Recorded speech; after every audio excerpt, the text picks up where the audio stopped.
And next door to him in car number 81 from Groton, Connecticut, Phil Evans. Looking back through the field, the number 27 is Eddie Salgado from Canton, Connecticut. Steps in Time Dance Studio, State Line Oil, and Steve Mio, attorney at law, the proud sponsors. Rounding out your field will be the number 12 out of Bethany, Connecticut. Sperry Enterprises, Michael's Greenhouses are the proud sponsors for Chad Tremblay. Coming to the start line, here they are. Edward Field and Dwayne Owl are going to be the pace setters for this race. 30 laps will be the distance. For Bob Valenti Autoball Late Models, Edward Field jumping away from the rest of the field. Ernie Bertrand trying to keep up as he jumps into the second spot, working that back bumper of Edward Field. That's the 0-0. Dwayne Owl in trouble up against the guardrail. St. Hilaire bumps into LaJoy. LaJoy sounded his track, and he is able to avoid everybody. Wow, what a magical mystery tour for Russell LaJoy. Talk about being lucky and good on that one. The Mosquito Solutions number 28 buzzing around the field out there, flitting around the field, you might say. Managed to keep it straight. We are still green flag racing. Wow, it looked like he was going to collect the entire field on 2 occasions, and everybody able to avoid him. Now we have a challenge to the lead. The underrated Ernie Bertrand trying to stick his nose under the Ed Field car. Unable to do it. Larry Goss slips off the pace. He loses about 3 positions. Skip Brudig at the 0-2, trying to move up into the front spot, as will Alan Coates in the number 98. Alan Coates, one of the great drivers in this division. As we have a car getting side to side, that's Edward Field out in the middle of the field out there, finds the grass and dirt to his liking. And once again, we have a car going into the green anchors, if you will, and emerging unscathed. But Ed Field went into the minefield outside of turn number 3, lost a lot of positions. It is Skip Brudig moving into second, trying to chase Ernie Bertrand. Wayne Corey Jr. in trouble as that car huffs and puffs his way down the front straightaway. Battle for third, Mark St. Hilaire trying to get the spot. Eddie Salgado is going to get the move over flag, and the number 27 as the field comes barreling around. Ernie Bertrand has that 0-0 really on rails here tonight. He's been a fast car all year. Has had a great placement here in the field to start the race, and as you can see, he's taking advantage of that. Mark St. Hilaire has had an up and down season. However, the number 3 USS Chatterpot car now jumping into the second spot on the speedway, Matt. And Alan Coates will follow through the hole that St. Hilaire created. And it's Coates in third. Brudig now moves down low to take fourth. Tommy Silva in fifth. And Silva looking at the bottom groove. That's where he's going to try to make a move on the 0-2 of Brudig. Of course, he's going to have some company down there as the number 6 of Larry Goss making a move up there. Of course, you remember Larry Goss has not had the best of luck the last couple weeks out here, trying to take advantage of a nice starting position as well to try to get around Skip Brudig and move up there with the leaders. And St. Hilaire has made up a lot of ground. It's going to try to take a shot at the lead underneath Bertrand. Here comes that orange 3, and by fingernails, Bertrand is holding on.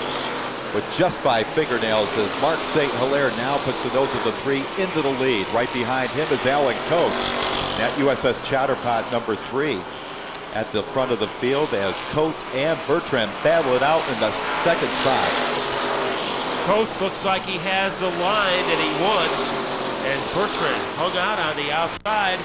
Those 2 cars could fit inside a hot dog bun as they romp around the 4th turn. Second place goes to Alan Coates. Yes, this time around, but while they were jostling around, Mark St. Hilaire has forged himself a little bit of separation between he and the rest of the field as the laps continue to tick down here under green flag racing in the Bob Valenti Automall Late Model Division. This time by Mark St. Hilaire, 16 laps left to go. And St. Hilaire starting to open things up a bit over Coates.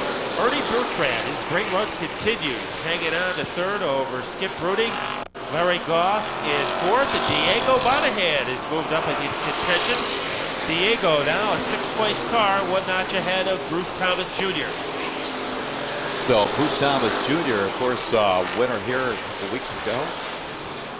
Just trying to get that 35 back up into the front spot, but he's got a lot of good drivers to go through. Diego Monahan being one of those right in front of him in the 0-3.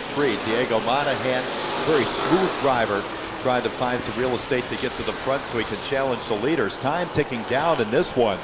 Next time by, 13 to go with Mark St. Hilaire holding on to the lead. St. Hilaire had no trouble navigating his way through lap traffic. Remember Alan Coates, when that car is right, he is a lightning bolt in the final 10 laps, so that's when Coates usually does his best work. We'll see if he can catch St. Hilaire. One of the drivers now on the move is the number 36 of Corey Hutchings. He is indeed your points leader, and a lot on the line here in this division. He's going to try to get to the front, but in front of him is a guy that's been to the winner's circle a couple times this year. That's Bruce Thomas Jr., and it's not going to be an easy task for the 36. Diego Monahan tries to go outside of Larry Goss, so we'll see what happens there. Goss holding on, but Diego has plenty of determination in the 03. And moving up is Bruce Thomas, and those 4 cars could fit inside a fishbowl. But right at the front of the field, that's the battle to also keep an eye on. That's Mark St. Hilaire, and the number 3 having one of his best runs. Of course, he's had some great runs here, but he's been fallen by some bad luck as Salgado goes around in the number 27. So Eddie Salgado out there between turns 1 and 2 brings out the yellow flag.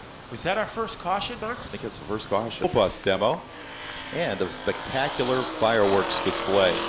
Well, a lot going on right now on the racetrack as our pace car is headed for cover. And it's St. Hilaire and Coates, 2 of the best in the late model division, on the front row. Here they come back to the restart line. This may be the deciding factor in this one. Both cars equally matched.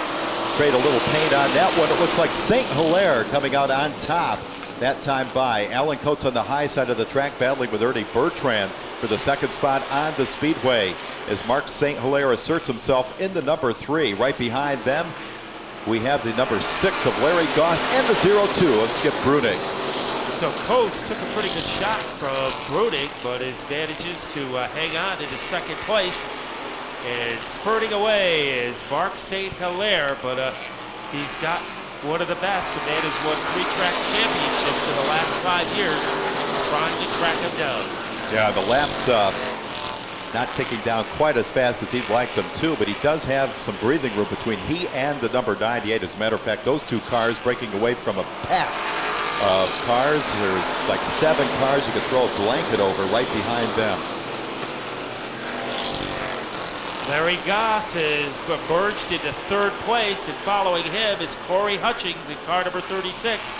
So Hutchings has taken his time, but he's moved into the top echelon of cars with 5 to go.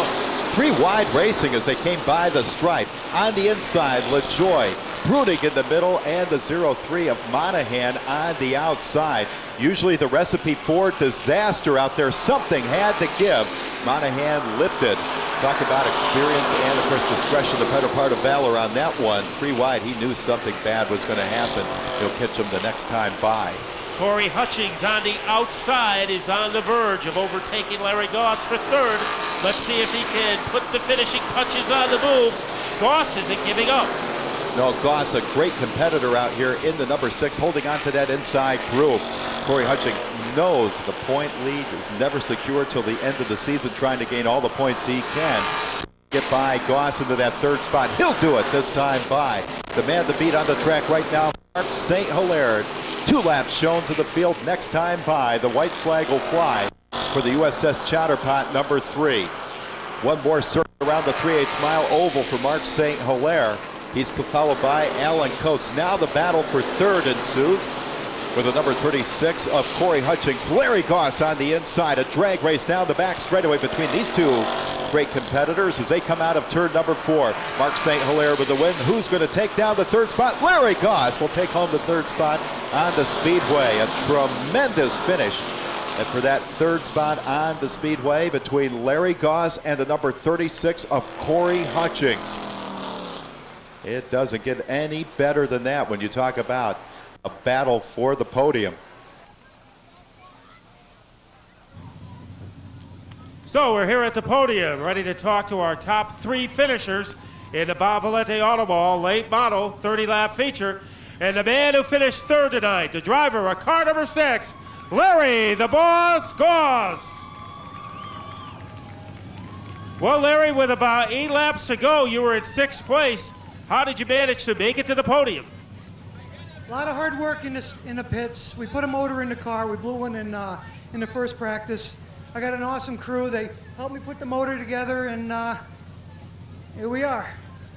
Well, I know you've had a lot of ups and downs this year, and the downs sometimes seem to outnumber the ups, but tonight this 3rd place finish is a testament to how your crew and you don't give up.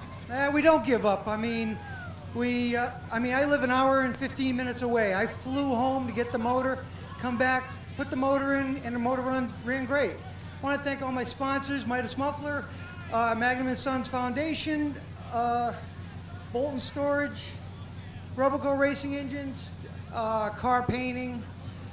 If I forgot anybody, sorry. We needed this. We really did. A great 3rd place run for Larry Goss. And now let's talk to our 2nd place finisher in car number 98, Alan Coates. Well, Alan, a long time between trips to the podium. What was the difference tonight?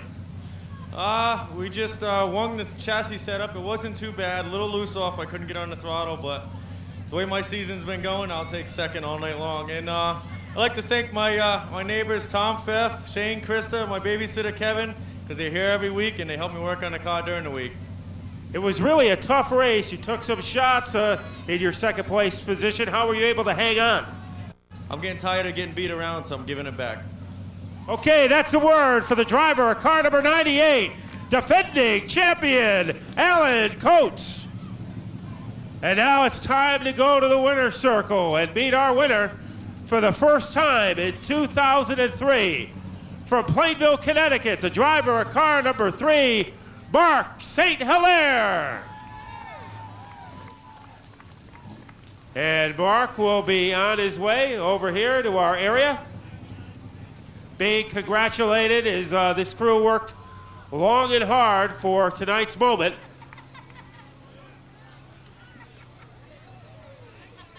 And let's bring him over, Mark St. Hilaire.